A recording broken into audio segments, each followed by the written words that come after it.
તો સાસણગીરમાં international big cat alliance સમિટની પ્રી ઇવેન્ટ યોજાઈ ગઈ, જેમાં કેન્દ્રીય વન અને પર્યાવરણ મંત્રી ભૂપેન્દ્ર યાદવ ખાસ ઉપસ્થિત રહ્યા હતા.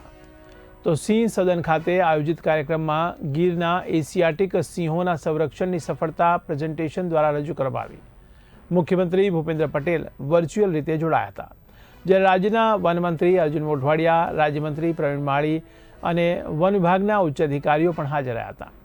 ત્યારે સમિટ દરમિયાન બિલાડી કુળના વન્ય પ્રાણીઓના સંરક્ષણ પર નિષ્ણાતોએ માર્ગદર્શન આપ્યું અને વન્ય પ્રજાતિઓ સંબંધિત બ્રોશરનું વિમોચન પણ કરવામાં આવ્યું હતું.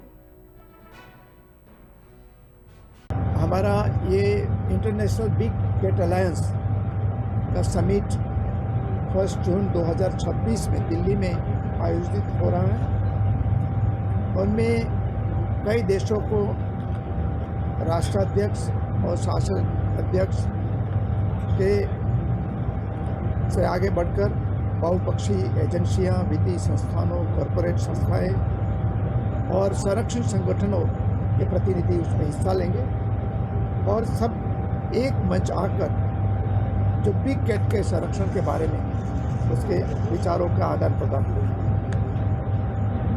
और अंतर्राष्ट्रीय सहयोग बढ़ा के हम ये बिग कैट का संरक्षण ही नहीं, लेकिन पूरी मानव जात का, पूरी इकोसिस्टम का हम संरक्षण करेंगे.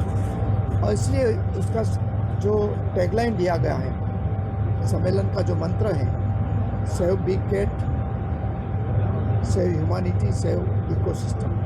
हम सिर्फ बिग कैट का संरक्षण नहीं कर रहे हैं, लेकिन मानवता का और पूरी इकोसिस्टम का भी संरक्षण कर